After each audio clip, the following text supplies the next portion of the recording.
From a distance, the valley looked clean and simple. White sheet, dark stone, sky so sharp it hurt to stare at. But inside the bowl, where 8 men in winter camouflage hugged the ground and tried not to die, distance twisted. Things that should have been far away felt close. Things that felt close were impossible to reach. They were already pinned when the day truly began. The first real volley came in like a decision. 3 near-simultaneous cracks dropped out of the ridgeline above, slamming into rock and snow with a spacing that was too perfect to be luck. Flakes burst into the air around the point man's head, carving a straight line through the powder. "Contact! Hi!" the team leader shouted. His name was Mason, and he was crouched behind a boulder that looked bigger from far away. Up close, it was just one more lump of granite with angles the enemy had measured better than he had. The valley was a shallow bowl, its edges rising in 3 directions. Left, steep rock ribs, broken into shells that made natural shooting platforms. Right, a long, slanting slope dotted with angular stone, each one big enough to hide a man with a rifle and bad intentions. Ahead, a narrow traverse between 2 outcrops, a choke that forced single-file movement, no matter how much you hated the idea. Behind them, the way they'd come in, now a funnel. One well-placed gun could close it. It was a geometry problem with only wrong answers. "Rios, get me higher," Mason snapped. The comms man, Rios, dropped lower, wedging himself behind a tilted slab of rock thin as a tombstone. His gloved fingers worked the handset and pushed the antenna out, trying to coax a signal over the ridge. "Higher. This is Saber 1. Troops in contact. Grid." His words dissolved, not into silence, into a harsh, shredding hiss that sounded like someone tearing fabric in his ear. He flinched, instinctive, then forced his hand steady again. "Break! Break! Higher! This is..." Hiss. A flicker of something that might have been his own voice looped back at him, chopped into nonsense. "Jammed," he said, and his tone was flat because if he let it rise, panic would hitch a ride. "Cycle channels," Mason ordered. Rios did. Primary, alternate, even the dusty emergency frequency nobody liked using. Same result. The air around them was thick with noise. No air. No ISR. No overwatch. No hold on, we're bringing the birds. Just them under a bright, indifferent sun, in a bowl someone else had prepared. "Shift left, get that wounded covered," Mason yelled.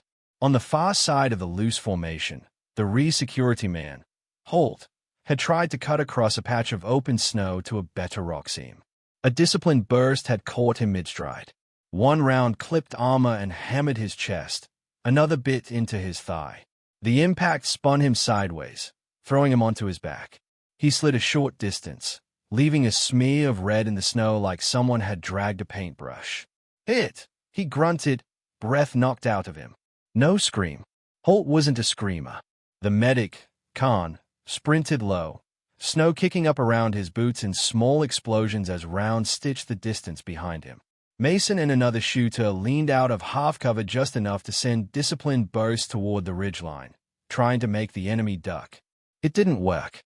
The return fire stayed clean, tight. They were up against people who had rehearsed this, not some mountain militia taking pot shots for bragging rights.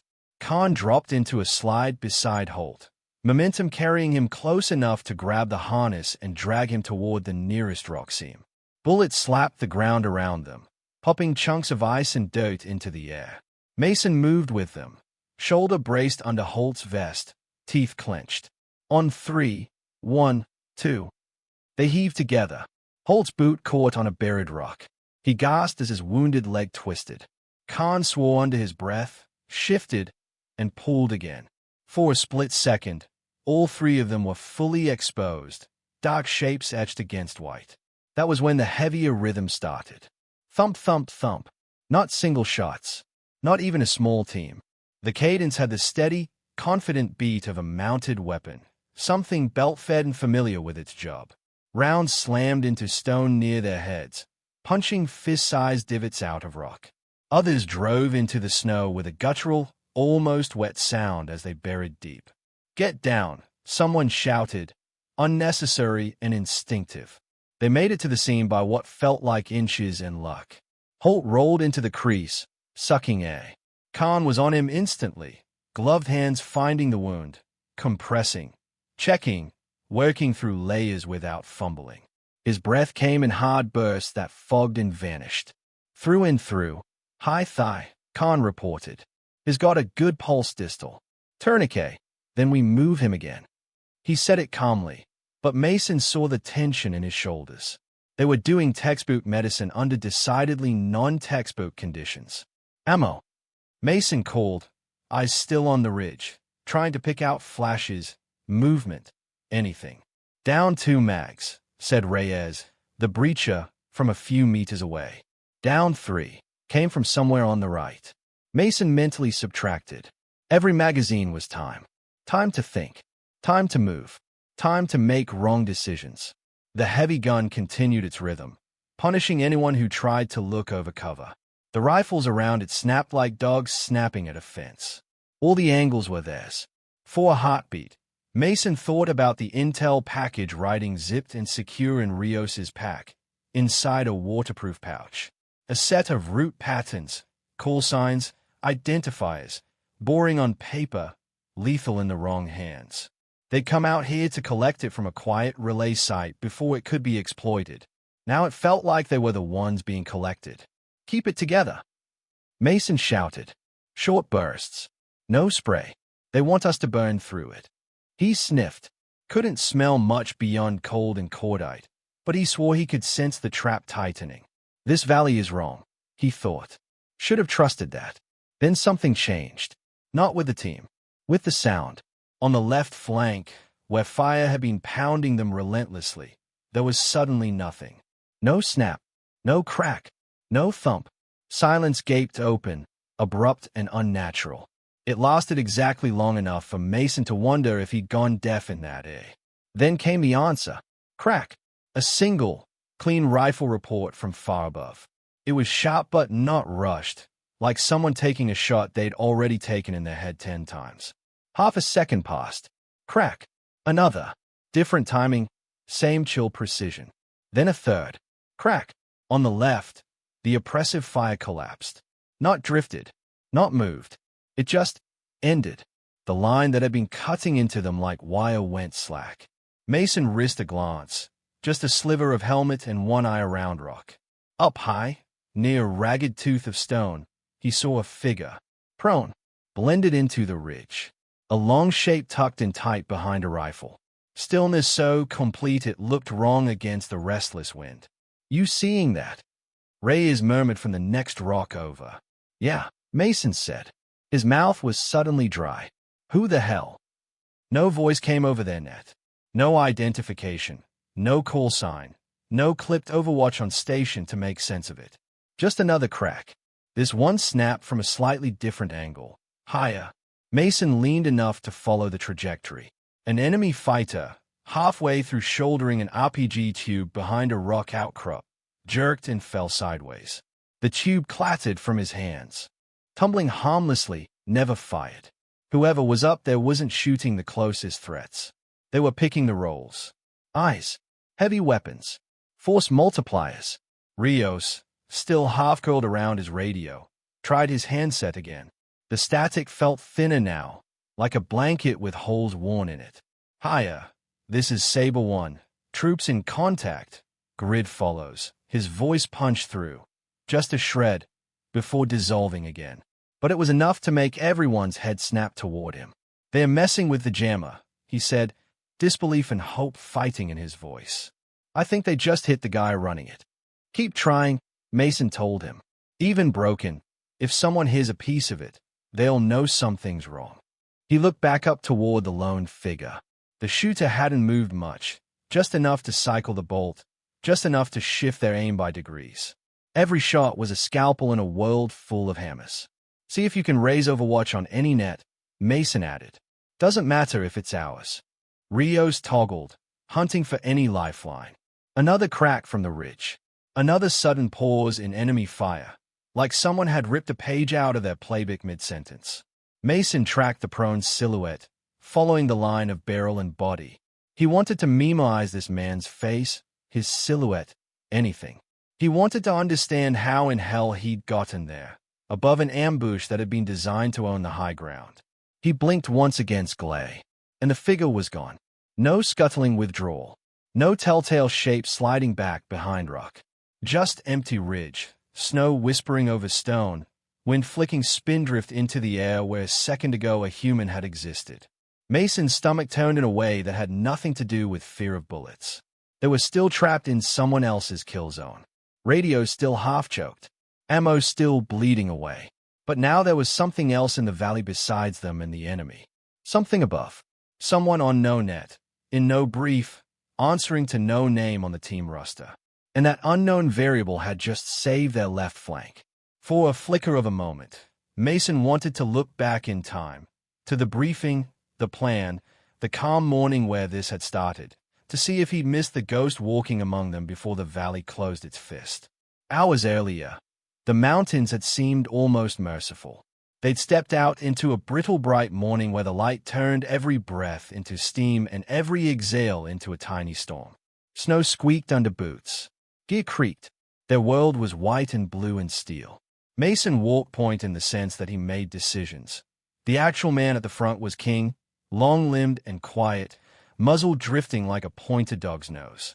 The file behind them hung at that practiced not too tight, not too loose spacing. Feels like a postcard, Reyes muttered behind Mason, his tone carrying a grin you could hear. Yeah, Khan said. Some postcard. Greetings from altitude. Wish you were cold. Holt snorted. I'll send it to my ex. Rios, in the center with the radio, gave a distracted half-laugh, his attention mostly on the handset pasted to his ear under the headset. He listened to the distant, faint backbone of higher traffic, routing, reports, voices that made the world feel bigger than this hollow between mountains. What's the word? Mason asked, not stopping. Same as brief, Rios replied. Sensor at site Kilo 2 went dark. No comms. Could be weather. Could be someone kicked it. Could be a problem. Feels like a lot of walking for could be, Holt said. That's why we get the expensive snow pants, Khan answered. The mission had been simple on paper. A relay eye sensor package halfway up this corridor, tucked into rock. It watched patterns, local movement, signals, route timings.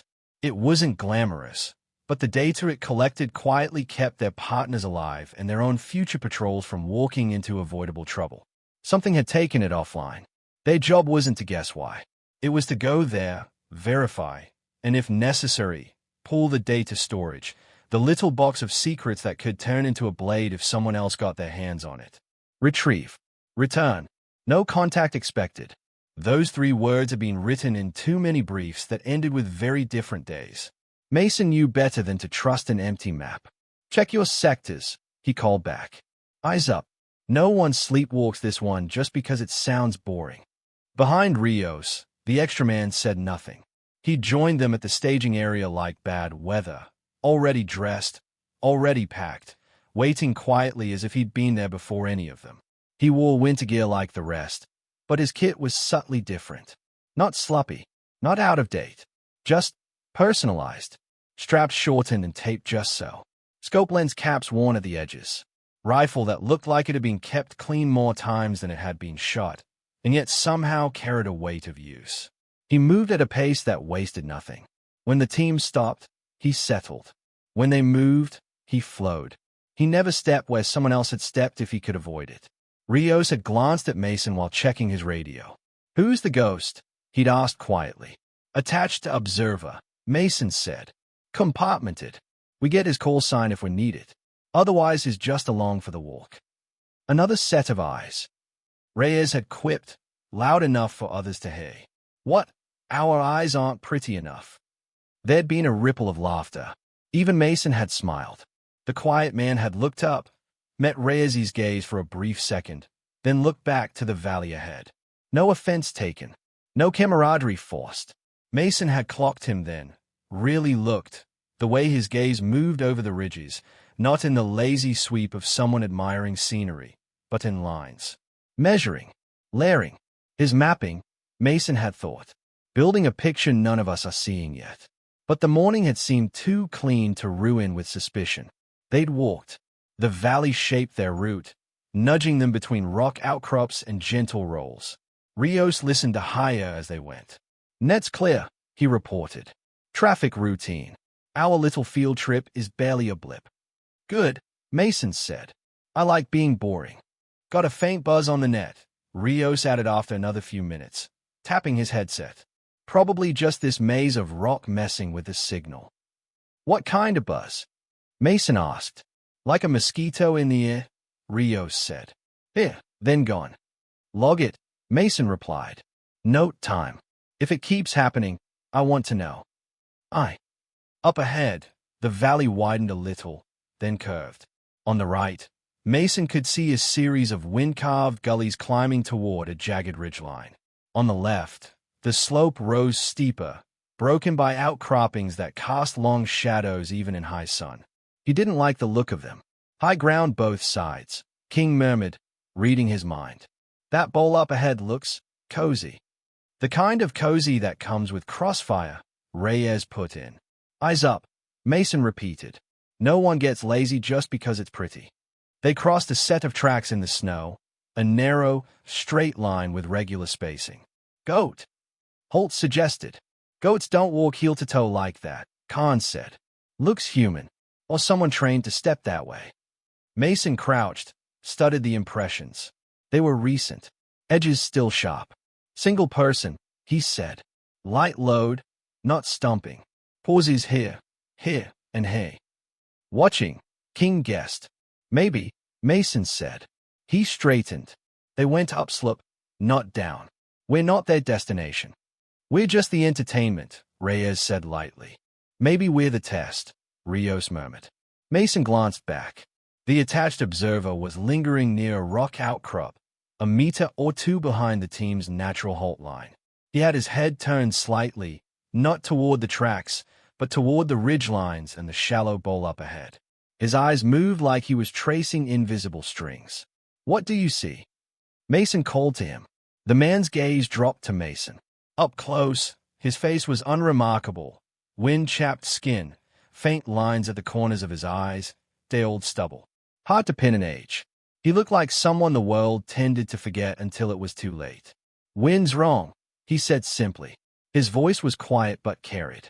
"Snow's blown off those ledges up there. Stayed packed in that bowl.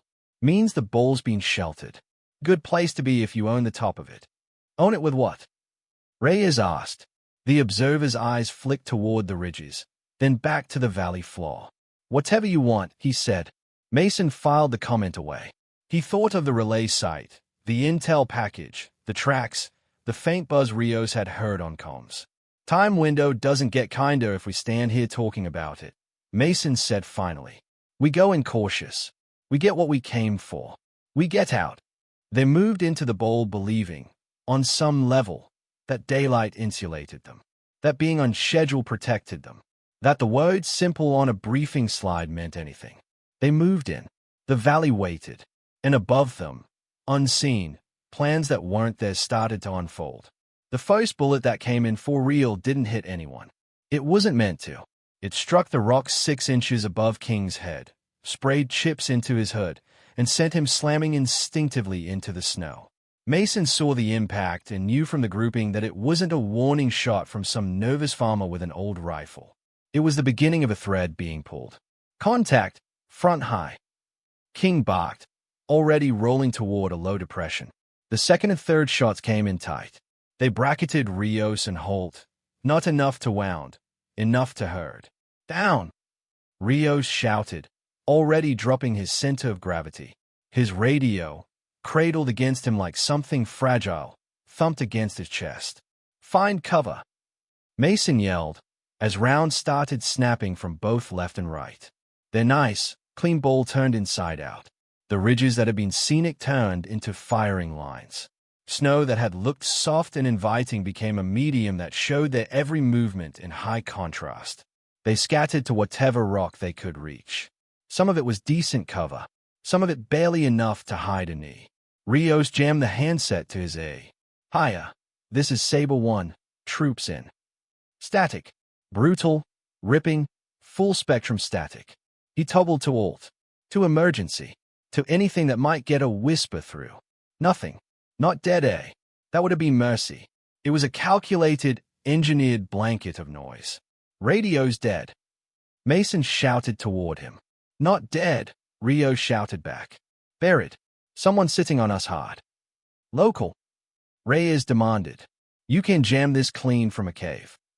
Not without gear they didn't buy in a bazaar, Rios gritted. As they talked, another layer of the trap slid into place. On the left, a steady build of fire from one shelf.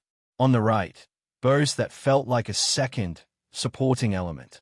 In the front, occasional probing shots that tested their courage every time someone tried to move. Then the heavy gun cut loose. Thump, thump, thump. Each impact felt low and full, the sound of something meant to suppress, not just kill. The rounds piled into the rocks around them, hammering anything taller than a crouch. Khan, hunkered over Holt, swore as a chunk of stone the size of a fist exploded near his boot. How bad? Mason shouted. High thigh, Khan answered, fingers already working. Bleeding a lot. He can't walk it off. Tourniquet, Mason said. On it. Wind picked up. Not a storm. Not yet, but enough to lift a skimming layer of snow and drive it sideways. The effect was disorienting. Edges blurred. Movement melted into the environment. Every time Mason tried to pick out a silhouette up on the scooped ridges, white streaked across his vision. Ammo check, he yelled. Down 3, Reyes called. Down 2, King said. And they know exactly where we are. They're shaping us, Mason realized aloud. King looked over. Say again. They are not crashing down, Mason said. They are not charging. They are pinning. Moving us without moving themselves. Watch the pattern. As if on cue, a bow snapped near Rios again, forcing him to press into his rock. An instant later, more fire crept in along the angle that would push the team back toward the narrow exit of the bowl. Herding. Like cattle. Rios's radio buzzed in his ear again, a different tone under the static now. Like another layer of noise had joined the first. That's not terrain, he breathed. They are shifting power. Someone's riding a dial on us. He glanced toward Mason. We're in their test range. Khan cinched the tourniquet on Holt's leg. Holt hissed through his teeth but didn't complain. Talk to me, Mason said to Khan. He's got a fighting chance if I can keep him from bleeding into this snow, Khan said. He's not running a marathon. Best I'll get is him on someone's shoulder. Got it, Mason said. We move him when that gun up there even looks like it's taking a breath. A shape flashed far out along the right flank. Human, for sure, moving with a certain deliberateness. An RPG tube, dark against white, angled up. RPG. King shouted. Can't get a clean line. Reyes snapped. His behind rock. Khan, get down. Mason barked. The heavy gun didn't stop. The RPG operator edged a little higher. Somewhere above them, on a ridge none of them owned, someone was watching all of this through glass. The valley snapped its fingers, and the quiet one disappeared from the team's line. He'd felt the trap before the first bullet. The attached observer, call sign Rook, though nobody here had used it yet, had walked into the bowl with the same pace he'd had all day. He'd watched the way the snow lay heavier in certain spots, how the wind carved eddies, how the sun hit one ridge harder than another. He'd heard the faint buzz on the net and had known, in the way experience taught, that it wasn't just terrain. When the first shots came, he'd dropped like the rest. When the jamming hit full strength and the bowl erupted, he'd made a decision nobody asked him to make. He moved away from the team. He did it when everyone else was looking inward, eyes on their own cover and sectors. He did it when rounds and fear in training had shrunk their awareness to whatever was immediately trying to kill them. He slid backward along the curve of a rock, using it to break line of sight. He crabbed sideways, angling toward the left flank where the fire was heaviest. His rifle stayed tucked, his body profile small. He saw the seam he wanted.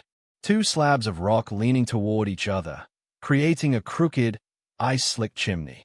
It rose at a nauseating angle, polished by wind and snowmelt.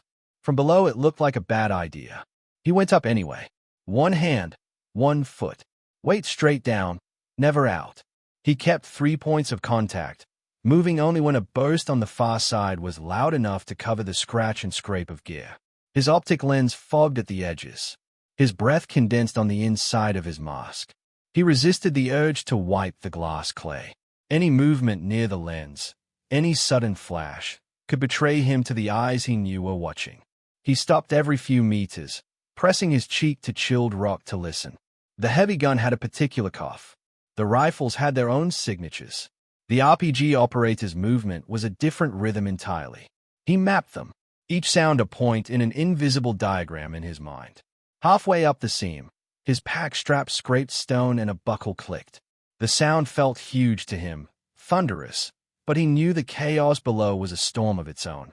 He froze anyway, waited, counted the beats of his own heart and the burst patterns around him. Only when a burst from the Crusoe gun drowned the world did he shift his shoulder and slip free. Up near the top, the chimney narrowed. Ice crusted the stone in thin layers that broke and fell away if his weight wasn't perfect. He took the last stretch slower than anything. One slide of his foot would mean falling back into the bowl like a broken thing. He emerged onto a small shelf of rock just below the true ridgeline. From here, the valley rearranged itself. He could see down into the bowl at a slant, not straight on. The team's positions, which had looked random from below, aligned into a pattern against the rock seams. He saw Holt's blood on the snow, a bright, ugly patch. He saw Khan bent over him. He saw Rios curled protectively around his radio. He also saw the enemy. Overwatch pays tucked into the rock above the heavy gun. Men behind the Crusoe weapon, feeding and firing with steady, practiced movements. A trio wrapped around a black, boxy case on a flattened section of rock, a jammer. They stayed oddly still, guarding it. Rook settled prone, letting his surface area melt into the stone. He built his shooting position the way a carpenter built a frame. Stable base, solid anchor points, everything aligned. He watched through his scope. The first target was a spotter. The man's glass caught a sliver of light as he pivoted. Rook had been waiting on that. He took up slack on the trigger, squeezed, and rode the recoil like something familiar. The spotter dropped, his body slumping into the snow. Rook shifted, exhaled, and found the second Overwatch, this one partially hidden behind a fractured boulder. The man's muzzle moved in a specific rhythm. 3 shots, pause, adjust. Rook watched, waited for the pause, and fired. The second Overwatch went silent. With the eyes blinded, the heavy gun lost some of its guides. Not enough, but some. Now the jammer. Rook couldn't see the device clearly, but the man operating it was obvious. He kept his hands close to a control panel. His body posture was focused inward, not outward. Rook moved the reticle to the man's chest. He fired. The jammer operator jerked backward and spilled sideways. One of his guards grabbed him, shocked, then half rose. Rook ignored the guard. Instead, he scanned quickly to the side, along the crest. An enemy fighter, half exposed, hefted an RPG tube, lining up a shot down into the bowl where Holt and Khan's cover wouldn't survive the blast. Rook changed his priority mid-breath. Crack! The RPG man went limp. The tube clattered, slid down the slope, and lodged in a drift. Down below, in the bowl, someone shouted something he couldn't hear. Movement shifted. Bodies tensed. Rook moved his gaze again. There, a man who wasn't firing but was talking. Gesturing. Pointing. His body language screamed coordination, not panic. Rook put the crosshair just high of center mass, compensating for the wind he could feel painting his cheek with cold. He squeezed. The man arched and dropped like someone had cut his strings. Everything changed. The heavy gun still fired, but with no spotters and no coherent lead, its bursts went from precise to approximate. Riflemen still shot but started overlapping, wasting rounds. Static in Rios's ears thinned. Not gone, but weaker. A fragment of Rios's own voice bounced back through the interference. Troops in contact, then noise again. It wasn't enough, but it was something. Rook pinned himself to the rock as incoming fire from the enemy adjusted. They knew, now, that something was wrong on their left. Boys started hunting higher, searching the ridge. He slid along the shelf, moving only when a gust of wind threw spindrift into the air or when someone's panic burst of gunfire provided audio cover.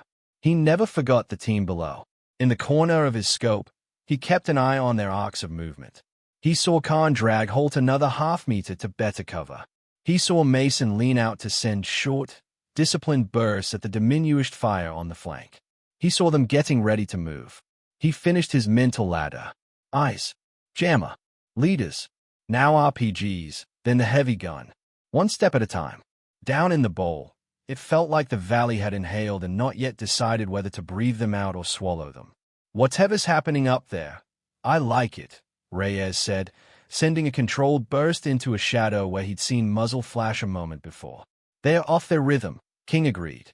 Mason didn't answer. He was listening. The heavy gun's thump was less measured now. The rifle fire had lost its nasty sink. The enemy had gone from surgeon to brawler in the space of maybe 30 seconds. Rios, try it again, Mason ordered. Rios keyed the radio. Hiya, this is Saber 1. Troops in contact. Effective enemy fire. Grid. Static chewed at his words, but this time, Mason caught something. Contact. Effective. Grid. It was clipped, mangled, but it wasn't nothing. If anyone's listening, they know we're not just taking pot shots, Rios said. They know it's bad. Then let's live long enough to hear them answer, Mason said. We're not waiting for a rescue. We move on our break. And if we don't get one? Reyes asked. Mason's eyes flicked up to the ridge. The break was already in motion. Above, the quiet man on the ridge, whose name none of them had used all day, lined up on the man feeding the heavy gun. The assistant's movement was a steady count. Pull, feed, tap. Rook took the shot. The assistant dropped, body collapsing into the nest. The gunner, startled, shifted position, reaching for the belt himself. Rook already had the sight on him. He exhaled and squeezed. Down in the bowl, the heavy gun's voice choked, coughed a few last rounds, then fell dead. There was a moment, a tiny, shimmering moment, where there was no heavy fire, no orchestrated bursts, just scattered shots, thin and confused. Mason seized it. Now, he yelled. We move. Khan, you and Reyes on Holt. King, your lead. Rios, you don't let that package out of your hands. Short bound, 3 seconds. Go. They moved in dirty, awkward harmony. King broke cover first, low and fast, launching himself toward a chunk of rock 15 meters forward. Snow burst around his boots. A few enemy shots snapped past him, but without the gun marking lanes, there were guesses, not answers. Reyes and Khan lifted Holt, one under each arm. Holt gritted his teeth so hard Mason thought they'd crack. They half-dragged, half-carried him toward King's new position, low, their backs screaming protest. Mason and another shooter, Vega, leaned into their rifles, hammering short, precise strings toward the right and front. They weren't trying to hit as much as they were trying to force the enemy's heads down, robbing them of clean shots. Rios moved in a crouch, one hand on his rifle, one on the pack that held everything the enemy wanted. Move! Mason shouted again. Next bound. They leapfrogged, bounding from rock to rock, clawing distance toward the corridor that would take them out of the bowl and back toward the extraction route. The enemy adapted as quickly as they could. New bursts racked from angles that had been quiet. Men shifted along the ridges, firing from fresh positions. A small, angry buzz rose. A drone, thrown into the air and now whining across the bowl like a mechanical wasp, searching for the glint of glass on a hidden shooter. Up on the ridge, Rook heard the change. He saw the drone, a black speck against white, cutting a tight lattice over the valley. He knew what it was looking for. He rolled carefully off his optic, chin dropping. He let the lens tilt away from the sky so whatever reflection it might give would vanish. He tracked the drone's path with his naked eye, then followed its line back to the ridge where it had launched. He saw the man holding the controller, fingers moving over it, shoulders hunched in focus.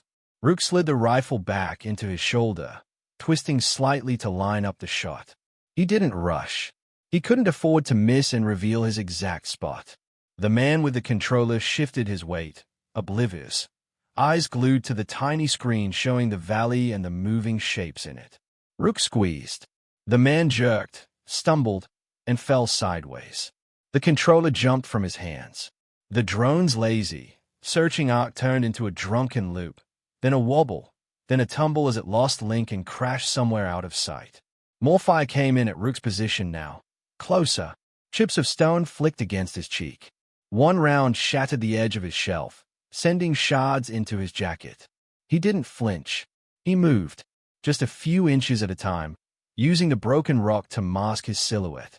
Every time he settled, he fired again. Not often, not wild. Each shot had a job. Below, the team kept climbing out of their tomb. The corridor they needed to reach was a natural cut in the rock behind them, a narrow groove that led up and out of the bowl to the higher side of the valley. It was still under partial enemy observation, but without the heavy weapon and with Overwatch fractured, it was no longer suicidal. King hit the mouth of the corridor first, slammed into cover, and turned to lay down fire to cover the others.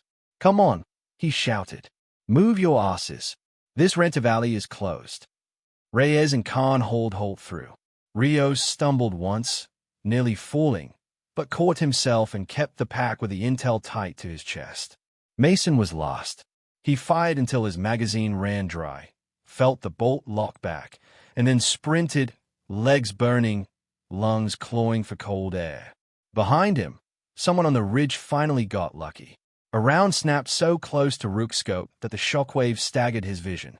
Stone shattered inches from his face. Another round chipped the shelf under his rifle. A third whined past his exposed boot. The enemy climbers were close now. He could hear them. Faint scuffs, the scrape of boots on rock, the clink of metal on stone as they came up the gullies, trying to get above or alongside his position. He'd done what he'd been sent to do. He'd broken the plan. If he stayed and tried to link up, he'd be risking more than his own life. He'd be risking the compartment itself. He took one last look down into the corridor, saw the last of the team disappear around the bend, Holt's legs dragging, Khan shouting something he couldn't hear. Then he backed away. He moved along the same impossible seam he'd used to climb up, sliding back into the mountain's hidden cracks. Fire chased him, rounds tearing at the rock where he'd been seconds before. But they were guesses now, desperate and late. The valley roared behind him. The corridor swallowed the team. The mountain closed over his tracks. Dust, warmth, and fluorescent light made the debrief room feel like it belonged to a different planet. The snow was still on their boots. Meltwater made little puddles on the floor around their chairs. The medic's gloves were off, hands scrubbed raw and red. Holt was in a distant medical base somewhere in the building, full of painkillers and sutures and the stubborn heartbeat Khan had fought for in the bowl. On the table between them, a hard case sat open. Inside, the intel package, a nondescript metal module, rested like something that shouldn't have been heavy but had nearly killed them. Mason leaned over the map that sprawled across the table. The valley was there in colored lines and contour marks, its curves reduced to numbers, its teeth dulled by geometry. "You hit the ball here," the debrief officer said, tapping with a pen. "You were scheduled to be there at 0930. You arrived at 0940. 10 minutes off the predicted timeline. Had to adjust the route," Mason said.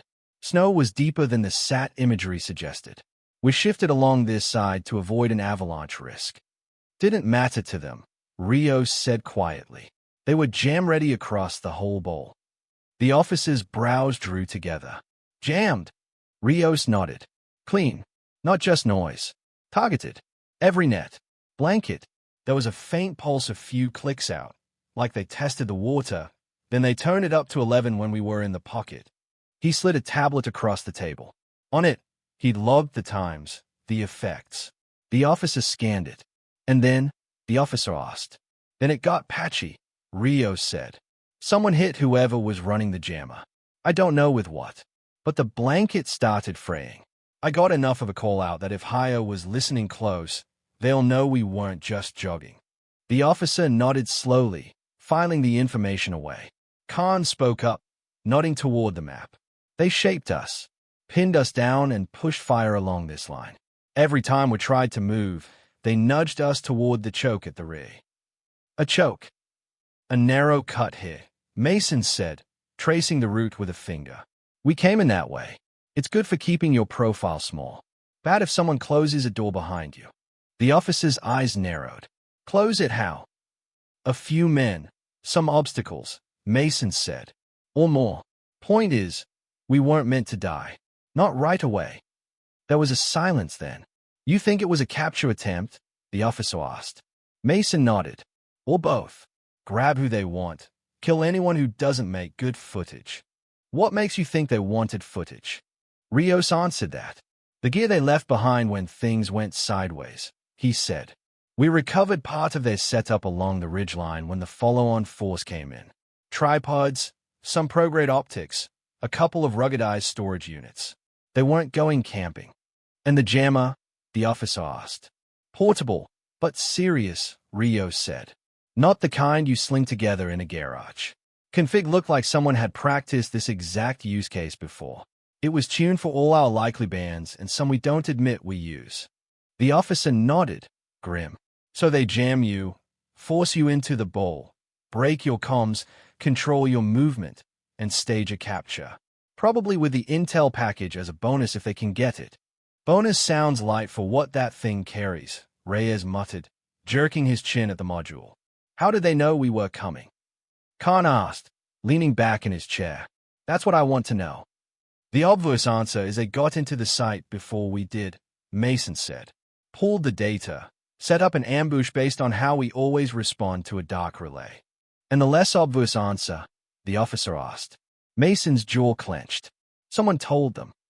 The thought hung in the room, no one wanting to give it shape. The officer cleared his throat, moved on. Let's talk about the ridge. The room shifted subtly. Shoulders tightened. Eyes flicked toward Mason, then away. We had fire from 3 axes, Mason said. Front, left, right. The left flank at one point went from heavy, accurate fire to 0 in about 3 seconds. You took it out? The officer asked. Mason shook his head. No, we were busy not dying. Someone else did. Hey, the officer guessed. We had no ISR, Rios said flatly. No eyes. No gun runs. No birds. Nothing. Then who? The officer asked. Nobody answered. Rios, Mason said finally. Tell him what you saw. Rios swallowed, the movement visible in his throat. I saw a shooter on the ridge, he said. Prone. High angle. He was tucked in behind a rock up here. He reached across and pointed at a specific contour line. He was not ours. He was not on our net. He started hitting rolls. Rolls? The officer repeated. Spotters first, Rios said. Then whoever was on the jammer. Then someone who was obviously running their show. I watched him take out an RPG operator who was lining us up. He wasn't just shooting targets of opportunity. He was dismantling their toolkit. You're sure it wasn't a follow-on element? The officer pressed. Someone we slotted in without telling you. I know our own accents when they key up, Rios said. I know our call signs. There was nothing. Silence. And when I tried to reach out on any net, I never heard a peep from whoever was up there. No on station. No adjust fire. Just shots. Reyes shifted in his seat, restless. I saw him too, he said. Just a glimpse. After he took out the heavy gun team, I looked up and he was there, like part of the mountain. Then I blinked, and he wasn't. The officer looked at Mason. You had an attached observer, he said carefully. Where was he? Mason held his gaze. I didn't see him after the first full volley. He wasn't in the stack when we broke. He wasn't among us when we reached the corridor. We assumed he went down along the way until we realized. Realized what? The officer prompted. Mason tapped the map again. This time, his finger moved along the contour lines, tracing an improbable path from the bowl up to the ridgeline. There's a seam here, he said, between these 2 rock features. You don't see it from below unless you're looking for it. Gives you a diagonal line of fire into the bowl. Gets you above their overwatch without being on the obvious skyline.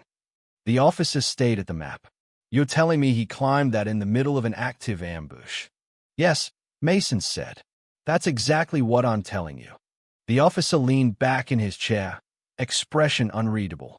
There's no name for him on your tasking order, he said after a moment. No call sign listed beyond observer attached. No unit. No owning command. Compartment is above my pay grade. So we're not going to know, Khan said quietly. The officer shook his head once. Not unless someone decides you need to. Reyes let out a humorless little breath. So we almost die. Some ghost saves our asses, then falls off the paperwork. Ghosts don't fall off paperwork, Rios said. They never land on it in the first place. Mason looked at the module in the case. The metal was smooth, featureless, giving nothing away. It had outsized weight in his mind. If he hadn't killed that jammer operator, Rios continued, we'd never have punched even that broken call through. If he hadn't taken the RPG, would be pieces in that bowl.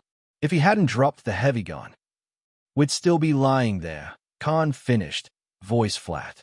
No one argued. The officer tapped his pen against the map, thinking. The enemy motive is straightforward enough, he said. Use relay intel to anticipate movements. Stage a capture or kill of a team responding to the blackout. Jam comes to isolate. Film the whole thing to show the world they can own this valley when they want to. And turn that module into a blueprint for future ambushes, Rios added. Roots, habits, local partner patterns. They could have carved us up for months with it.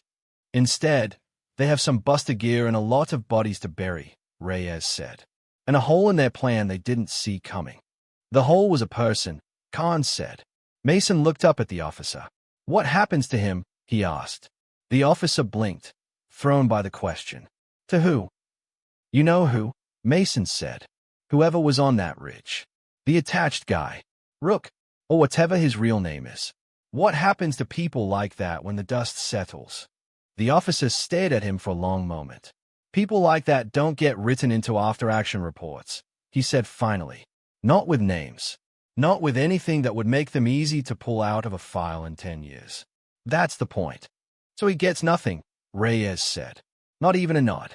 He got what he came for, the officer said. You're here. The module is here. Their little movie didn't get made. That's his nod. Khan shook his head slowly.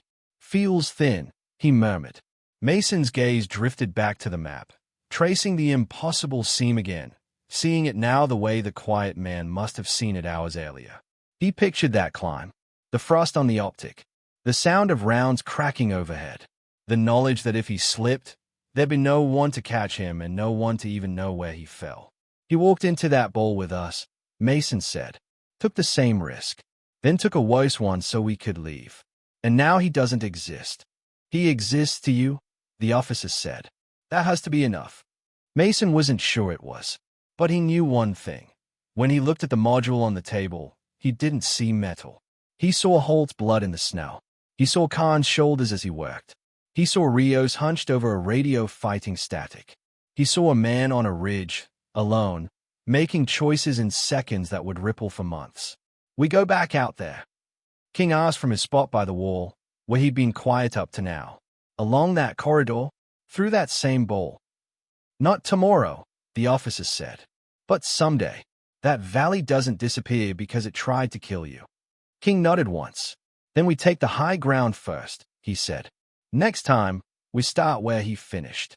Mason let a small, grim smile tug at his mouth.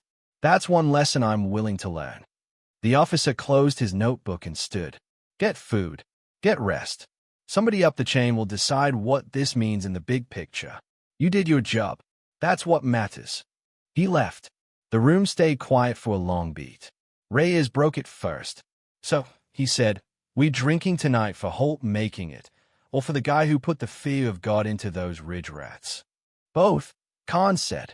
And for once, I'm not pouring one out. I'm keeping it all inside. They gathered their gears slowly, the stiffness of adrenaline crash in their joints. Mason paused at the door, turning back to the map one last time. His eyes found the ridgeline again, then drifted up and away, as if he could see through the concrete roof to the mountain beyond. He imagined the ridge now, wind scraping across the stone, snow swirling in small, dancing devils. The shelf where a man had lain no longer marked by anything but faint scuffs, already softening, already filling in. Nature didn't care about angles or ambushes or the difference between enemy and ally. It cared about erasing lines. In a day, there'd be no sign that a sniper had ever been up there. No shell casings. No prints. No body.